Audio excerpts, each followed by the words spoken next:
Buenos días, mi nombre es Michael Steven Acosta y hoy les voy a exponer la literatura universal de los siglos XVII y XIX. La literatura del siglo XVII destacó principalmente por la idea de la humanidad, la cual era feliz a través del contacto con la cultura y el progreso. En esta época se originó la etapa de la Ilustración, que también es conocida como el siglo de las luces, donde la razón era lo más importante y los textos tuvieron objetivos morales, civiles y de enseñanza. La literatura del siglo XVII constó de unas corrientes, las cuales como primera tenemos la Ilustración, que fue un movimiento intelectual, filosófico y cultural que se desarrolló en Europa durante el siglo XVII. Tuvo gran influencia sobre los procesos sociales y políticos de Europa y América hasta principios del siglo XIX. Este movimiento es conocido también como iluminismo, porque consideraba que la razón era la luz que iluminaría el conocimiento humano para sacar a la humanidad de la ignorancia y de esta manera construir un mundo mejor. Por esta razón, el siglo XVII suele ser llamado el siglo de las luces.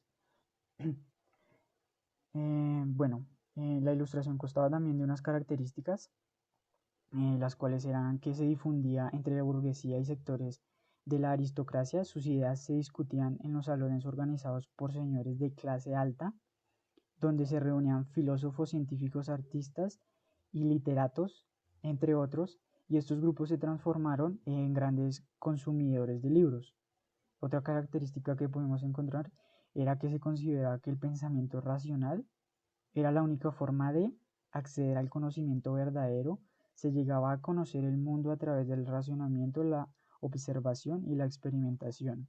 Otra característica era que ellos negaban cualquier forma de conocimiento que no pudiera del análisis racional. Esto quería decir que ellos consideraban las creencias populares y la religión como meras supersticiones. Otra corriente es el neoclasicismo, que fue un movimiento artístico y literario que surgió a mediados del siglo XVII y abarcó hasta el siglo XIX. Tenía como base la renovación de los valores filosóficos y estéticos de la antigüedad clásica y el culto a la razón, interpretados como modelos para la construcción de la modernidad. El movimiento neoclasicista se originó en Francia, donde fue llamado simplemente clasicismo. Desde allí se extendió hacia el resto de Europa y América de la mano con la expansión del iluminismo o ilustración, clave filosófica del movimiento neoclásico en todas sus manifestaciones. Bueno, el neoclasicismo contaba también con unas características, las cuales eran que resultó que el arte de este siglo constaba de unas revoluciones y pretendían alcanzar el orden a la armonía desde la moral. Otra era que se involucraba las artes decorativas y visuales, la literatura como el teatro, la música y la arquitectura. Otra era que rompió con el aborrato estilo barroco en búsqueda de uno más racional y fiel a la realidad. Y por último, que transformó a la sociedad a través del arte con nuevos enfoques ilustrados basados en la ciencia y el conocimiento.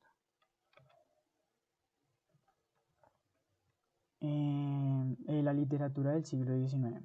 La literatura del siglo XIX se desarrolló en medio de las distintas revoluciones liberales que abrieron camino a la reinstauración de la burguesía, producto del restablecimiento de las monarquías en Europa, que se inició con el movimiento del romanticismo, en el cual se expandió fácilmente gracias a los altos niveles de alfabetización alcanzados en la época.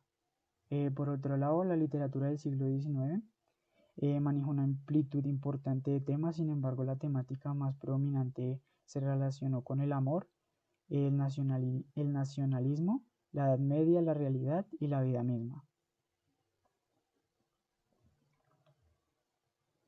Como en el siglo XVII, que también constaba de unas corrientes, este también consta de unas corrientes, por decir, filosóficas, las cuales eran el parnasianismo, que fue un movimiento literario de origen francés que surgió alrededor del año 1866 y que estaba compuesto por un grupo de jóvenes poetas que escribían en la Francia de mediados del siglo XIX.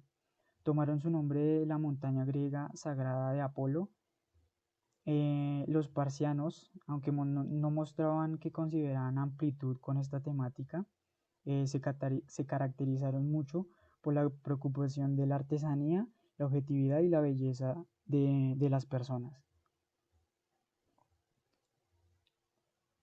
El parnasianismo fue una escuela literaria francesa que favoreció la perfección antes de que los descuidos y el sentimentalismo o el romanticismo, que era llamado, se enfocaran primero en el arte, dejado de los temas de aspecto de segundo plano.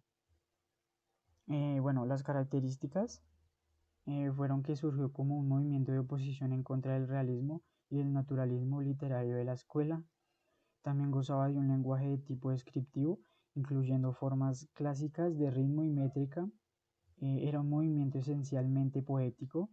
Tenía objetividad en comparación con los sentimientos exagerados. El movimiento rendía culto a la supervisión oficial de los románticos. Como otra corriente tenemos el simbolismo, que fue uno de los movimientos literarios y artísticos más importantes que se originó en Francia en 1886.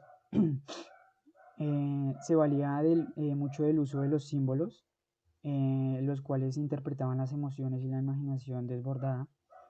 Este movimiento se consideraba mucho como un mundo de misterio y arte del sueño. El simbolismo se destacó mucho por el contenido poético, que perseguía la búsqueda interior de verdades universales, desde que la espiritualidad y la imaginación salieron a flote. Se contraponían mucho a los movimientos del naturalismo y el realismo, que mostraban de manera exagerada la realidad cotidiana. Las características del simbolismo son que era un movimiento que reacciona contra los valores del materialismo de la sociedad industrial y busca la verdad universal, y además persigue la búsqueda interior de una persona más espiritual. También hacía referencia a la independencia del arte en relación al resto de los ámbitos de la vida e intentaba expresar la angustia y el sentimiento más profundo del artista.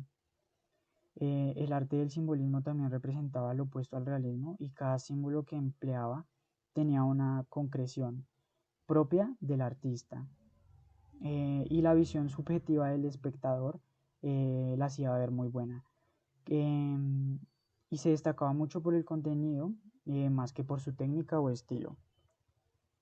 Y por último tenemos la lírica norteamericana, la cual se dio a finales del siglo XIX, y en estos años podemos darnos cuenta que fueron los que en la lírica norteamericana tuvo más desarrollo. Fue como el boom, el esplendor de su literatura, en donde nace, se reproduce y muere, en donde se crean obras muy maravillosas. Muchas gracias, esto ha sido todo.